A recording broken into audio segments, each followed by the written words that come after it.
All right, hello everybody. Um, in this video, I want to talk to you about how I ended up becoming a musician and what God had to do with that. And I'm calling it my music testimony, not my salvation testimony. That's something different. Um, and it never dawned on me to put my salvation testimony on YouTube, but I might do that someday. Um, I'm looking up at the tree. There's a pair of bluebirds. And all these years I've lived in Houston, almost 40 years now, uh, I haven't seen bluebirds in the neighborhood like this. So that's really cool. I'm glad they're here to join me. Anyway, my music testimony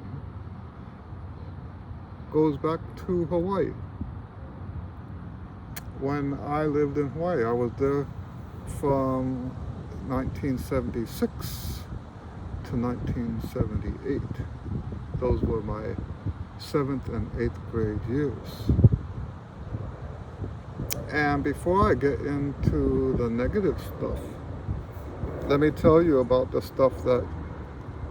fond memories that I have of Hawaii.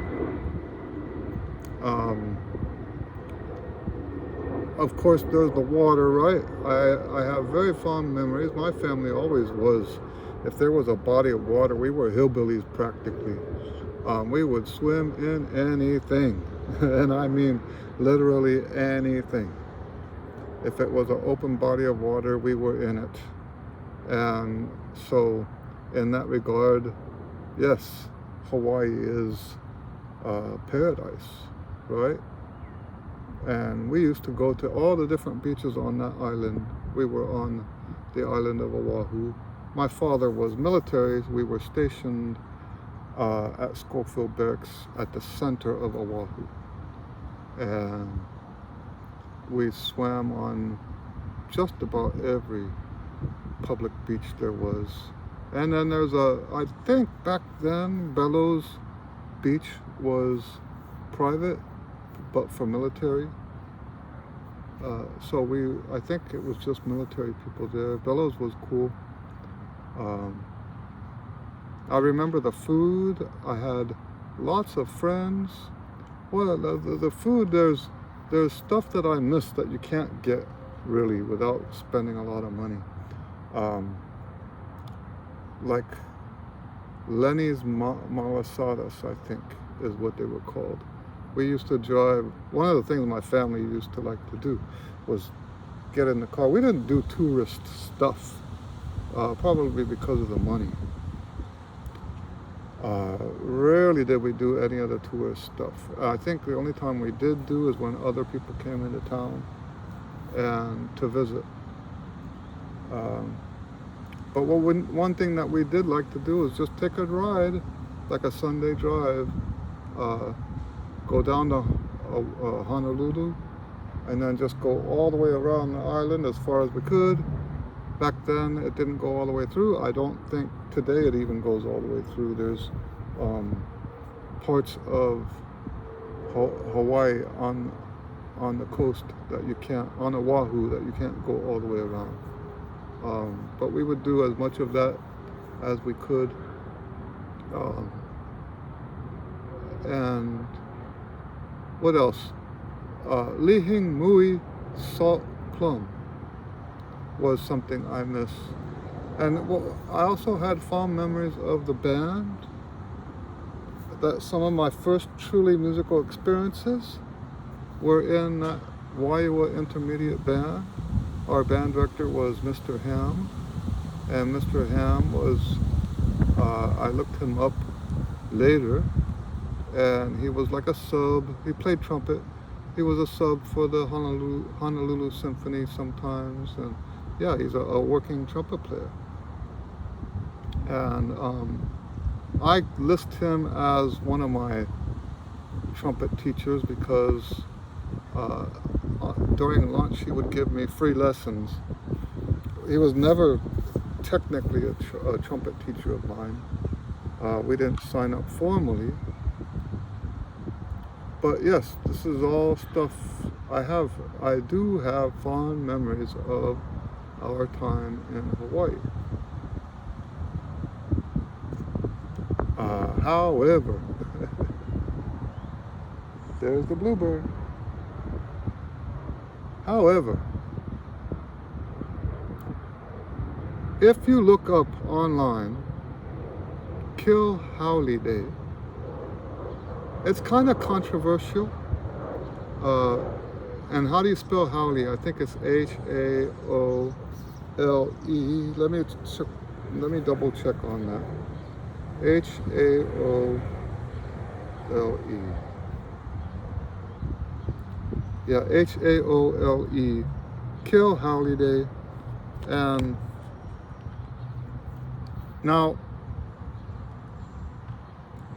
I agree with the people in the controversy that said Kill Haole Day probably was not a thing. There's different people that say different things about what it was. I read somewhere that someone said that because in our school they said it was the second to last day of school, but I read somewhere that they had it any day, and the whole idea was that you were never going to tell the Haoles which day it was. And the idea was, let me back up. What is a haole? A haole is a white person, basically a non-Hawaiian. And mostly when they were talking about haoles, they were talking about military people like I was. And there was basically a culture there of the word they use, and I don't like it, okay? The word they use is bullying. And well, I'll talk a little bit about that at the end of the video. I don't like that word. But I'll tell you more about that at the end of the video. Basically, what happened to me is I got beat up so many times I can't count.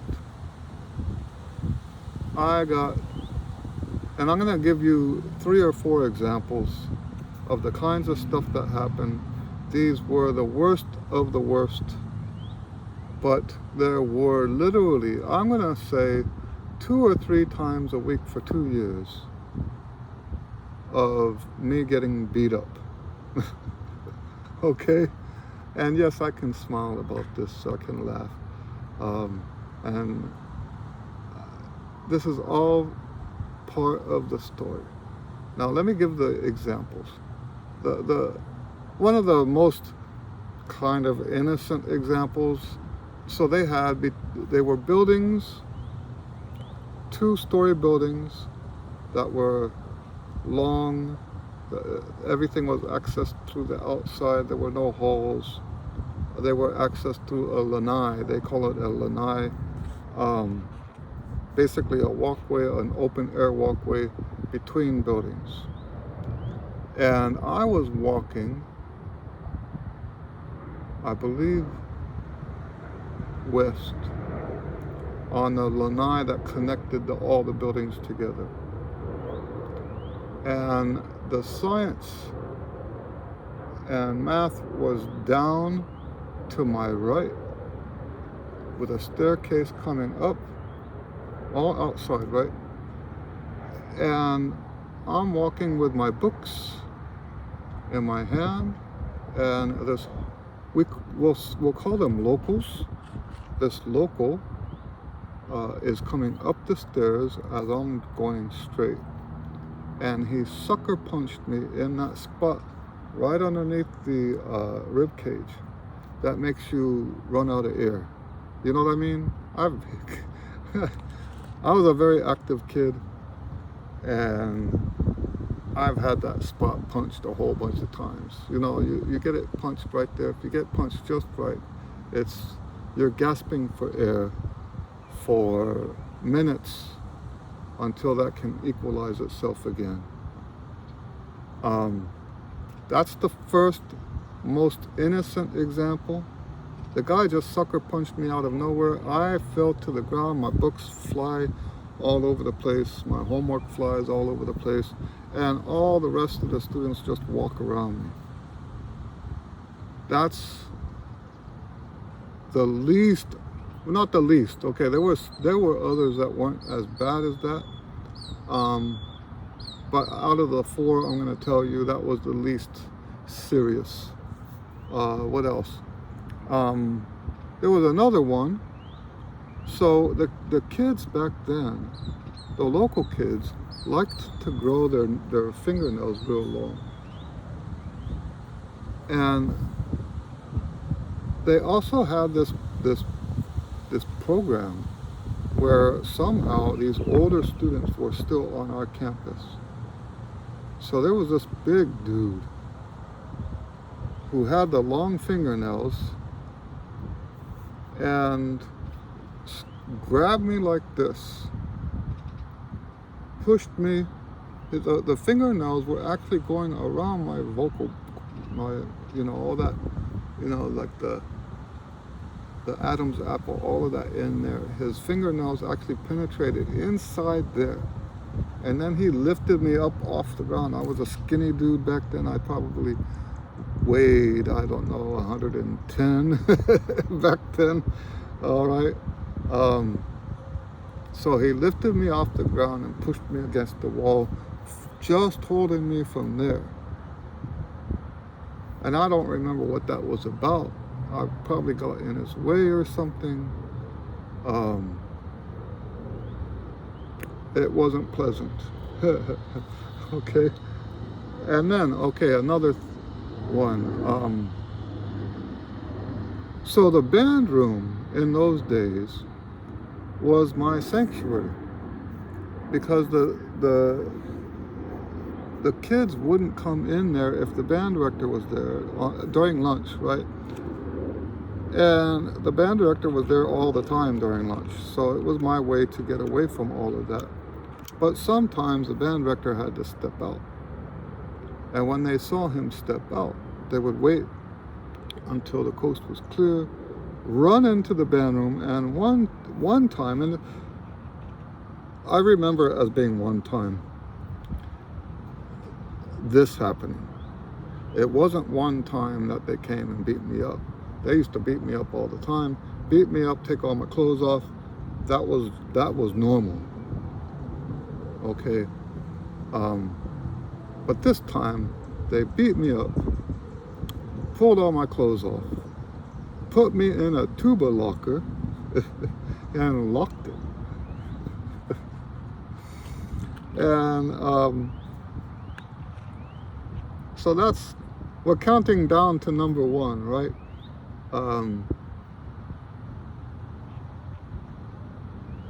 So yeah,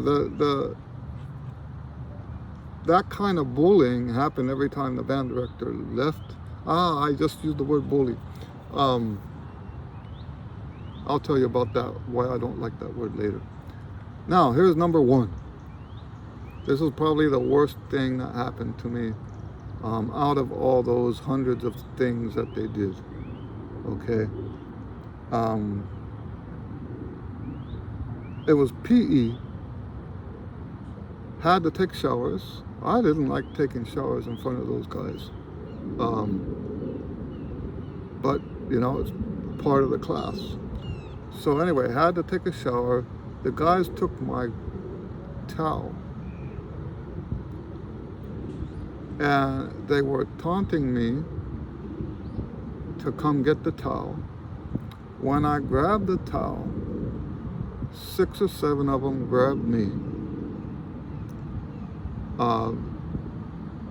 took me to the back of the showers, the locker room,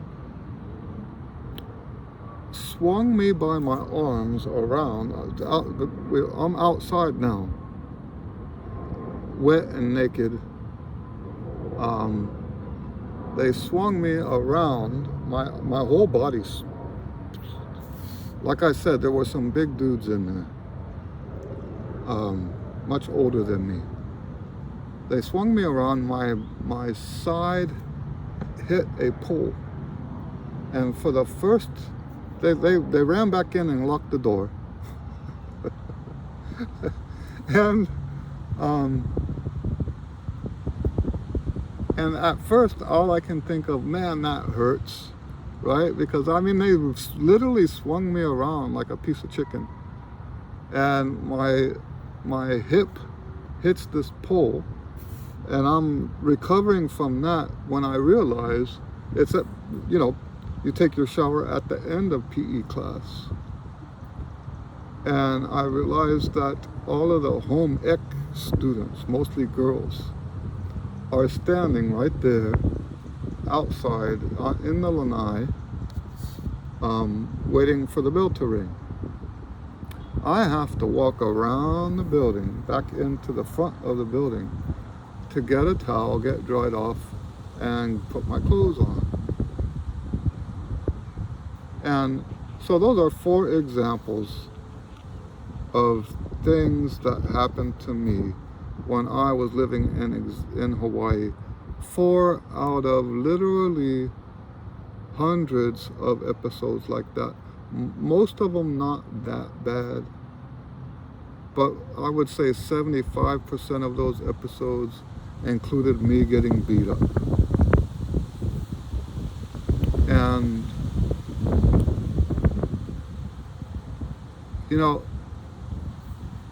and here's something that I tell people, that depending on how they're aligned politically, actually upsets them,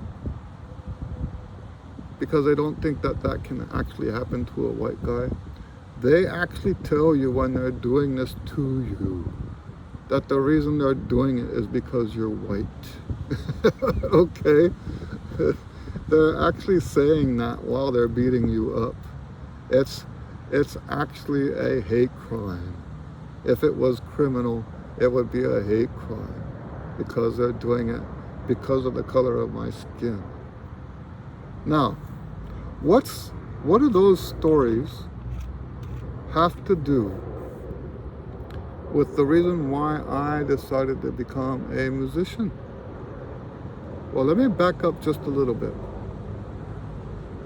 I got saved young. And since I might do a salvation video, maybe I won't go into the details of that just now. But I got saved young. I think it was either 1st or 2nd grade. And I read my Bible when I was in elementary school. And by the time I got to Hawaii, I had made a decision that I wasn't fighting anymore. And the reason I was chosen to be the brunt of all those beatings was because I didn't fight back. And I'm absolutely certain of that, because you hear from other people who lived in Hawaii, and the ones that did fight back didn't have a problem. But I was so convinced. I'm not so convinced of it now. A lot of stuff in life is not that simplistic. It's not that straightforward. I'm not so certain that not fighting back was the right thing to do. But it was what I was convicted to do at that time. That's what I felt was the correct thing to do at that time. And now, before you think, oh well, you think you're so good, I used to fight. And in fact, there's a certain demographic of people that I never stopped fighting with, and I mean physical duke it out fights, until like I was in college. And those were my siblings. I never stopped fighting with them. How I thought in my mind that didn't apply to my siblings. I don't know. So this idea of not fighting never entered my mind with my brothers and my sister. and so we fought, and sometimes they were violent fights, fist fights. I was not afraid to fight. Like I said, I was still fighting into high school, into college, duking it out with them. The last fight I had with my brother, because they were athletes, right? And he had massive thighs, like Earl Campbell thighs, right? And I remember he came into my room and I pushed him onto my bed and I'm punching him. And he gets his legs underneath me and leg presses me all the way across the room. I land in the closet with the doors coming down over the top of me. And that was my last fight with my siblings. So no, I wasn't afraid to fight. And before 7th grade, I did fight at school. It was just something I thought was, because there are bullies. And the way I was taught to deal with bullies, the way you deal with a bully is to not let them bully you. That's how I was raised. But after reading the Bible, I thought, turn the other cheek. But I actually do believe that turning the other cheek, this is a tangent, this has nothing to do with my story, but I do actually believe today that turning the other cheek has context. And if you do something that's going to encourage other people to sin, then you have to reconsider, whether or not you should show strength or not. I actually feel guilty for them because I tempted them by not showing any strength. I actually tempted them to do what they did literally hundreds of times. And that is on me. I actually bear some responsibility for that. I don't get me wrong, I don't bear responsibility for the actual beatings. Now let me talk about the beatings too. Like I said, I was not a stranger to fighting. And then all the stories I heard from my dad about the fights he got into and stuff like that, no, I'm not a stranger to that. This was a choice I made.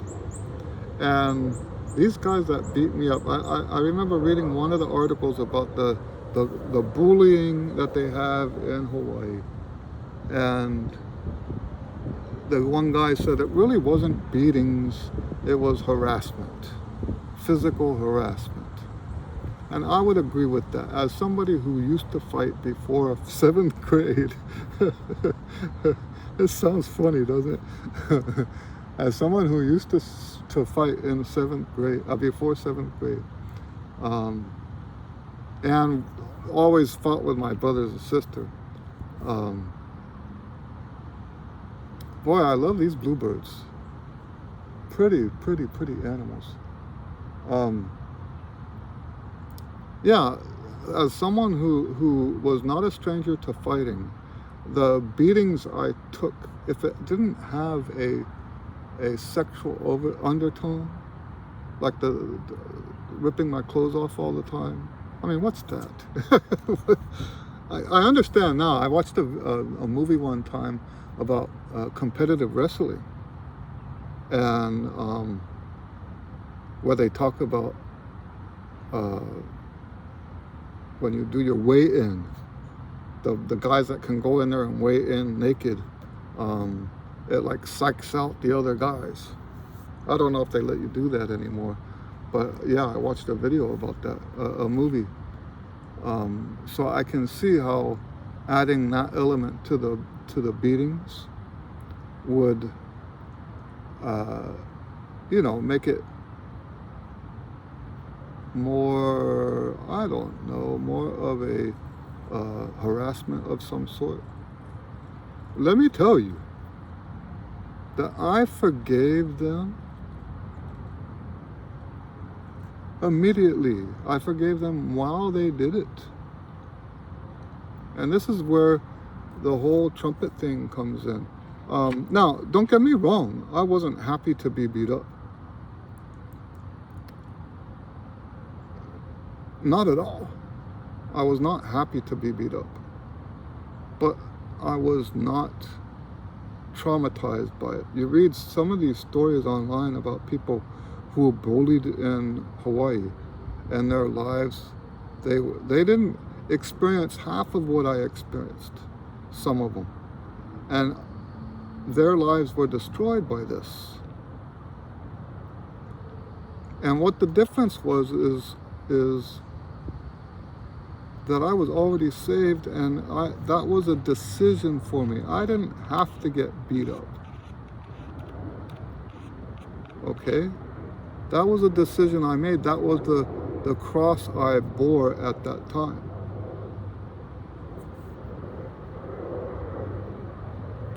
So it didn't traumatize me. There was only one thing that did screw me up in the head for a long, long time. Okay, not one thing. I did actually see one of the students that was a friend of mine. I did see him get killed in one of the classrooms. Once again by one of those big guys. So that did leave a lasting impression, is to watch someone else get killed. I did see that. But no, what had the most lasting impact on me was that the gangs used to hang out in the bathrooms, even during class. Smoking pot, girls in the boys' bathroom, boys in the girls' bathroom. You could not use the restroom during school. And that did, I was out of college already before I could go to a public restroom. Okay? I was out of college before I could make myself go into the first few times I tried. That didn't go well. Those bathrooms were off limits. And I remember one time when I was in high school, I had to go home sick because I couldn't hold it anymore. I had to walk home. No, they probably didn't let me walk home. They probably asked my parents to come get me. And I'm sweating and all that stuff. And I said, the teacher wants to know what's wrong. And I couldn't tell them, I need to go home to go to the bathroom. So I had my parents, probably my mom, pick me up, and I went home. But I still don't like public bathrooms.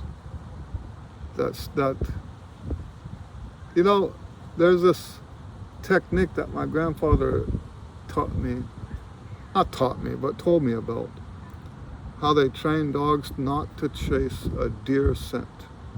They put deer scent in a barrel, put the dogs in the barrel, and roll the barrel down the hill. They do that a few times.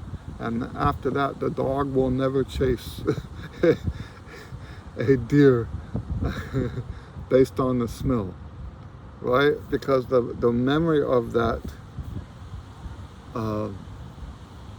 yeah. So, let's get back on track here. I loved Hawaii. There was so much nice stuff that happened there.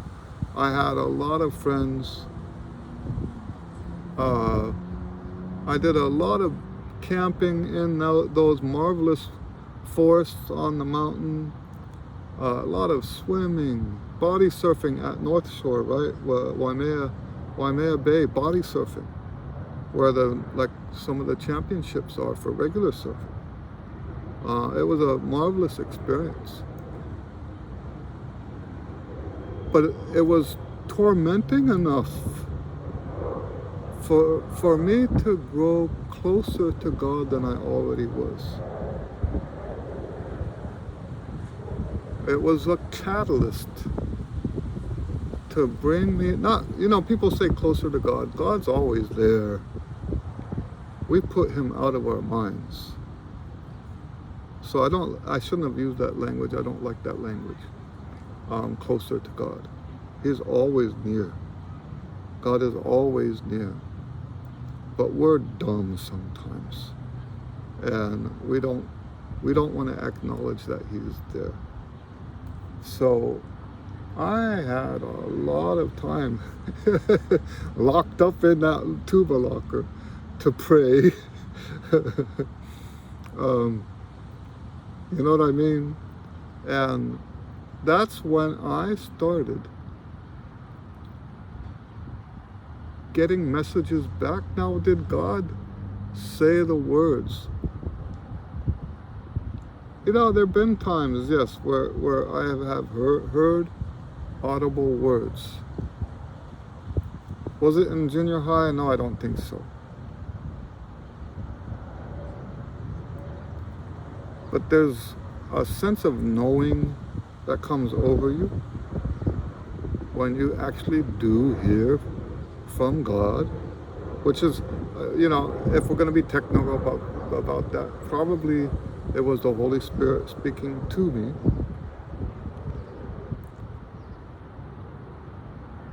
And so my life with Christ was deepened by that 2-year experience. And it was during that time that I had started considering, what do I do with my life?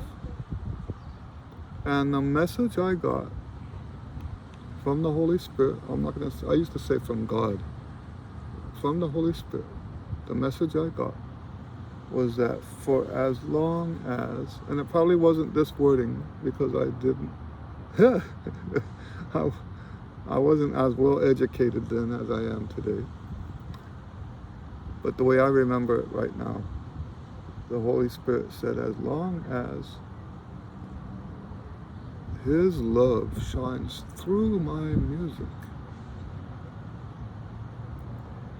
he will provide all of my earthly needs. I'm going to repeat that. This is the deal that God made me. As long as his love, and what do I mean by that? As long as his love for you is channeled through my music. I keep looking over there because I'm looking at myself and the camera's over here. Sorry.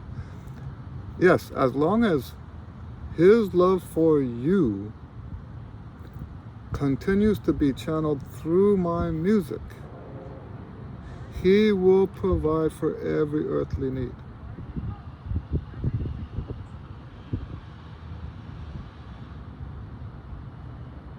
That was when I was in Hawaii. Now, I never told a lot of this stuff. This is the first time I'm telling anybody that's not married to me. Yeah, a lot of this stuff is not public. Because, we talked about last week how I'm an INTP. INTPs don't go spouting off stuff like that. Unless it's relevant, right? And I don't think I would have been as deep in prayer if I hadn't had this juxtaposition of on the one side, living in paradise, and on the other side, living in hell.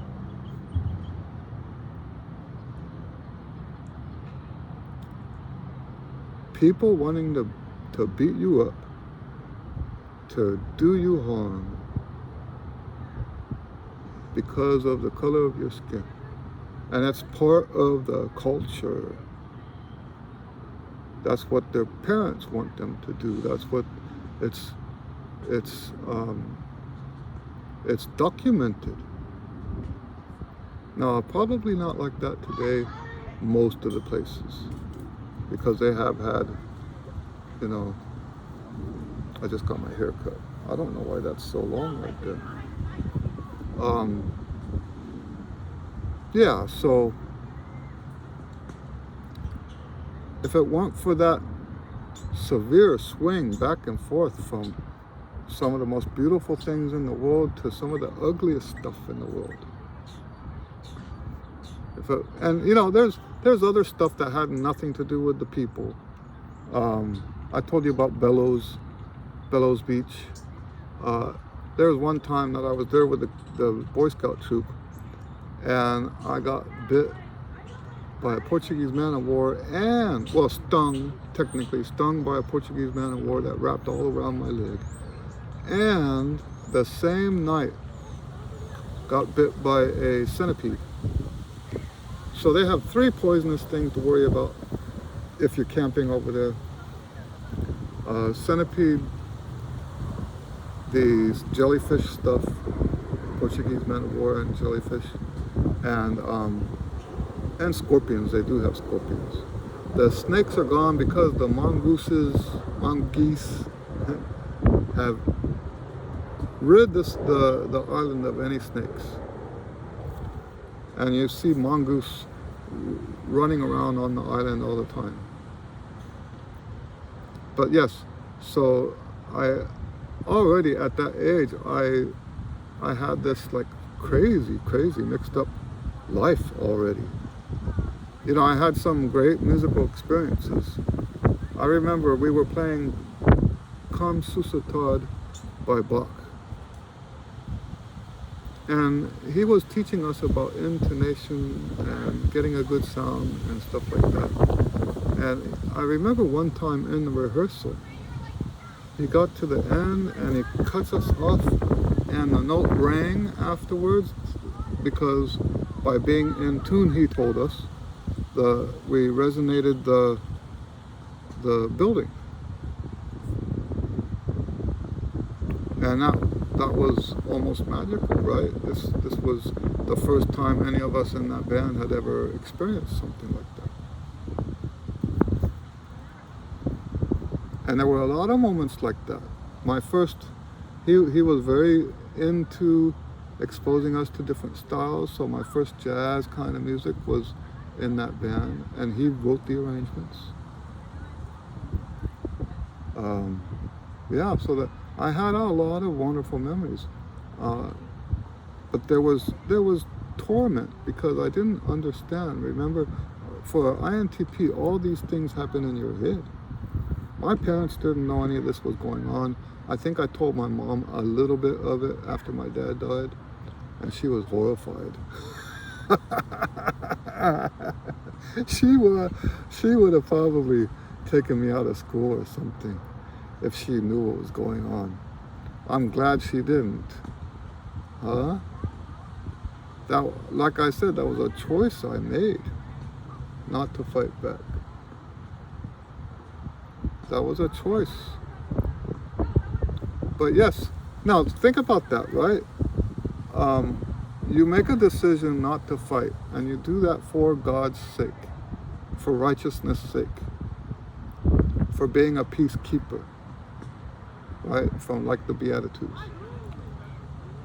And then, you know what we think? We think that because we did that, now we're going to get some kind of reward and everybody's going to be nice to us. No. It doesn't work like that. You do nice things for other people, they're going to stomp all over you. That's how the world is. That's why Jesus said, they come up to him, they say, how many times do we forgive these people? 7. They said, no, 7 times 70. Right? You keep forgiving and you keep forgiving. It's not that you forgave once and now everybody loves you. No, you forgave once. And they're even more angry now. They're even more tempted to beat you up. They're even more tempted to cheat you and steal and stuff like that because you're an easy target. But this was my first time sticking my neck out like that for Jesus. That was my first time. And I didn't understand what I just told you right now. I didn't understand that part of it. I didn't understand that this is not, the reward is not what we get here on earth. The reward is not, you don't take a beating now and then now everybody says, wow, you were really good, you didn't fight back. No, they don't say that. They say, you idiot. They're only beating, my ex-father-in-law, he didn't call me an idiot. But he did say that at his school, they went around looking for people like me.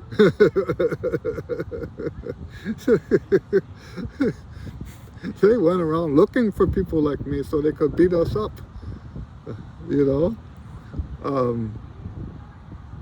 No, you don't get rewarded here for that. The rewards that you might get for sticking your neck out for Jesus like that, like what I showed you, what I did in 7th and 8th grade, and what I still do as an adult, but it's different, right? The reward you get first is heavenly. That's the first reward.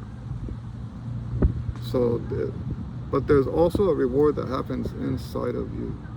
And for example, I told you earlier that I was not traumatized by the violence. And it's true. And I know I know there's a heartbreaking story that I heard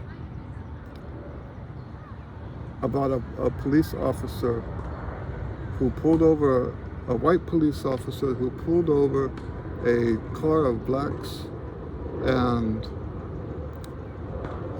his partner was black, and when the guys got out of the car and beat him up, his partner did not come to help. And the story that I heard was that he was never the same way around blacks ever again. And I'm not saying, and this is a person who I loved. This story is about someone who I love very much. I'm not saying that I'm better than him because of, no, that's not how this works. My heart was in a different place. The difference for me was that I got to choose it. He didn't get to choose. So I can understand how some people, it's very much like the dog being rolled down the barrel. You have an experience like that, you can't erase that. But my experience was different because of where my heart was at that time. So yes, my music career, if you want to look at it that way, goes back to that tumultuous time. When I was, for the first time in my life, deep in prayer on a regular basis.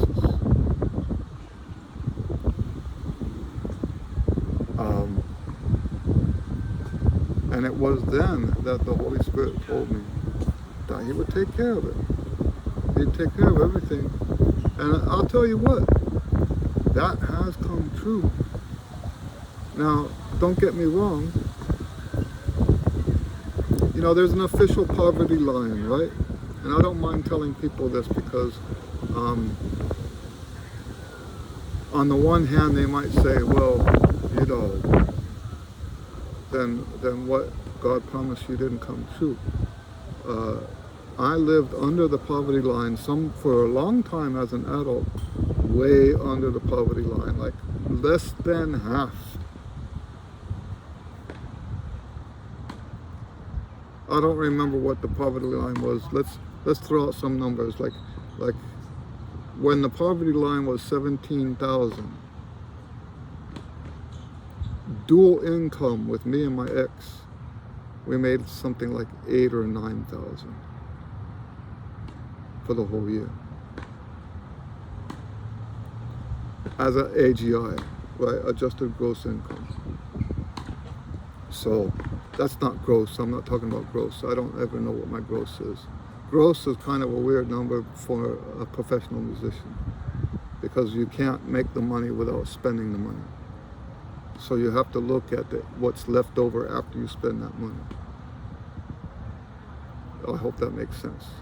So the gross, my gross is not like looking at someone who has a day job's gross. That's not the same thing.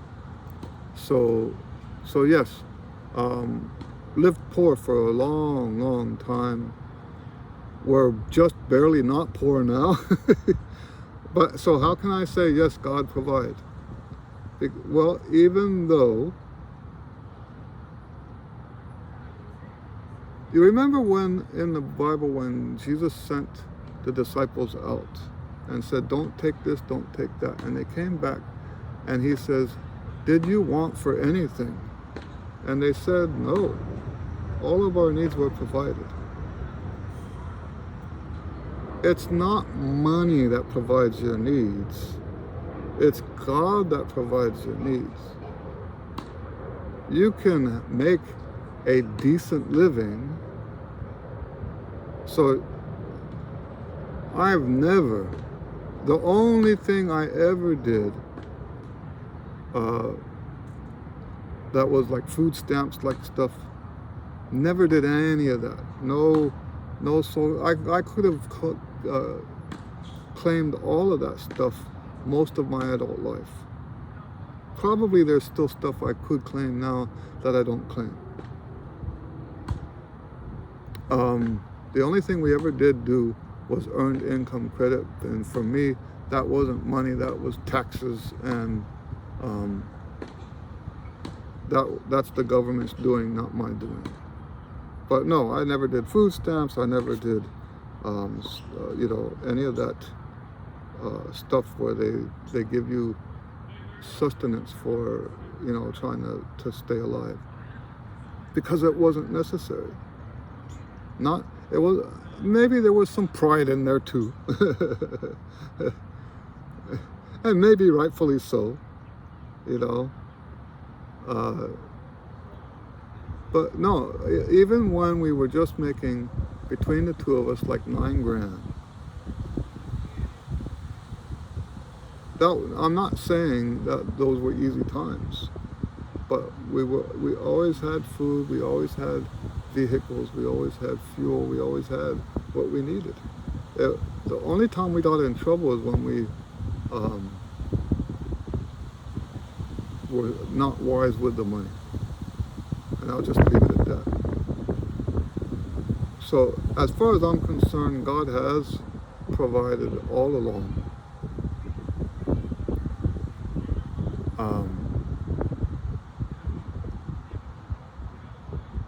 And I think one of the most miraculous things that he's done was when I met Pearl, he was able to boost my income enough to get her here. And it never went back down again after that. Because the way that works, you can't bring someone over if you're below the poverty line. So I was underneath the poverty line all the way up until I met Pearl. So talk about miracles. I've got many, many miracles in my lifetime. I have experienced many miracles, and a lot of them have been in the area of provision, whether it be money that came in, food that just stuff that was provided. I do believe. No, I'm always thankful to the people that God used to give it to me, right? But I think that's important. Be thankful to the people that God puts in your life like that. But yes, so God has kept that promise. And I'll tell you what, I like to tell people I haven't had a day job since I quit delivering Domino's in 1988. My last day job was Domino's pizza delivery driver in 1988. And this promise, I have stood on that promise that God made to me as a little kid in Hawaii getting beat up all the time. I have stood on that promise. You see the hawk in the background? I think that's a Mississippi kite. They've been in the neighborhood lately. So yeah. I stand on, it's His words to me, His promise to me in 7th grade that gives me the confidence to do what I do.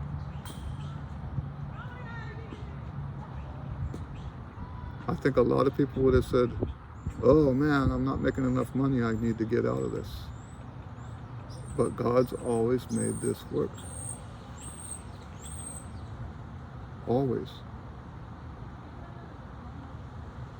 So, that's the story. It's not very dramatic, It's just a story that I have.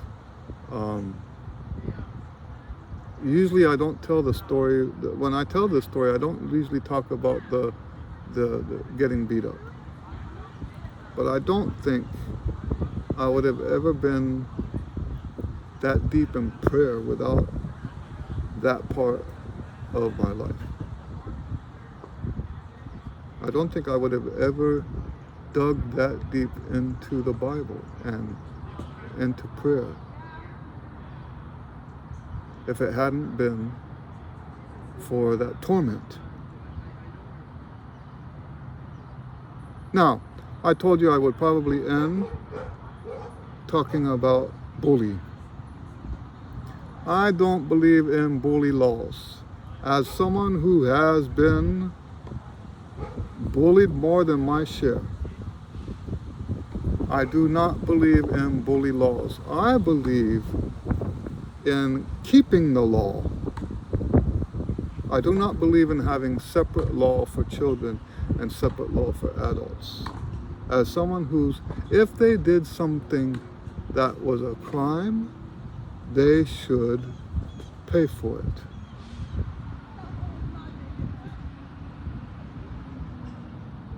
I strongly believe that. Don't make another set of laws for children. That just means you don't care if they grow up to be law-abiding. They should. If you want them to, it's like practicing the trumpet. If you want to be good at trumpet, be good now. You don't get to goof off now and then later say, oh, I want to be a great trumpet player. No, you goofed off. It's the same thing with obeying the law. It is wrong to beat people up. You don't have to that's called assault. You don't have to make up a new rule for that. I feel the same way about hate crimes. I don't believe in hate crimes. If people did something that was illegal, they should be punished for that.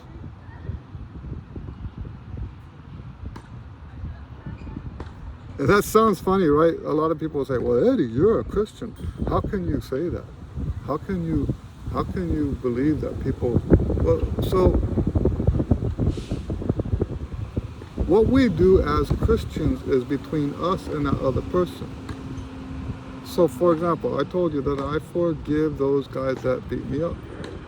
I did immediately. But I also love them. And I know that when you make it, whether it's, I read some articles about these bullying incidents where the adults of those children actually encourage them to behave this way.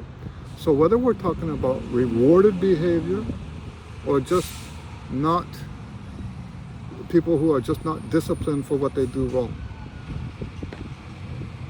they will do more of it. We are seeing this all over the country now. This is what I believe, is that people will do what they are not disciplined not to do. Without that discipline, they will continue that behavior. So yes, I do believe that instead of coming up with all kinds of new laws for something that's already illegal, like a lot of people were talking about how the bullies, this is what I always knew bullying was before 7th grade, is the bullies took your lunch money, right? That was the classic bully episode. The bullies took your lunch money. That's theft. And the students that take your lunch money should be punished for that. There shouldn't be bully laws. Those kids should be punished for doing that. I don't want to say like an adult, but on the same system. That's how I see it. So, all these people, as much as I was bullied, with the exception of the fact that it didn't hurt me, but with as much as I was bullied, you would think I would be like the poster child for bully laws. I'm actually anti-bully law. I'm not into that. What you're doing is you're saying we make exceptions for some people. That's all. That's why we have bully laws. That's why we have hate crime, is because we make exceptions for some people. We don't want to hold everybody to the same standard. That's where I stand. And maybe it's because of my experiences.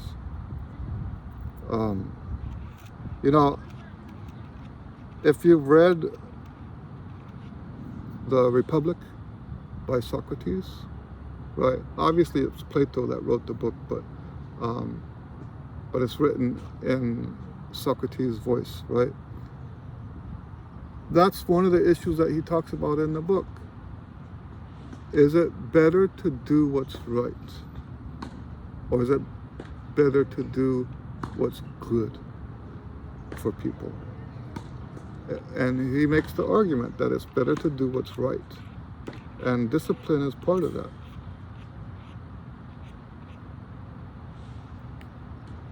So, and that's one of the first articles that attracted me to my wife, Pearl.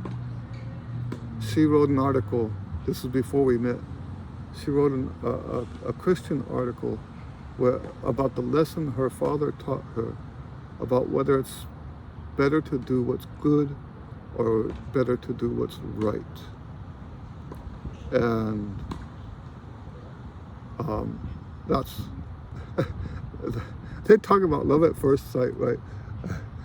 I'm like, yeah, that's what I'm saying, that was my love at first sight, was reading her article. Anyway, looks like we're creeping up on an hour. I don't mind making this an hour because you guys liked the last one. I might do a few of these life story type things. If you have any questions about what I shared here, let me know.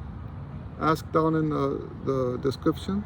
I mean, not the description, down in the comments. and I'll get back with you. I can't always get back right away. I answer comments when I can.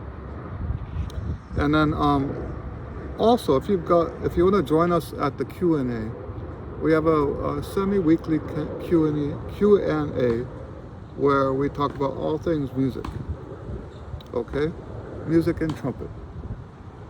All right, well, that's it for today.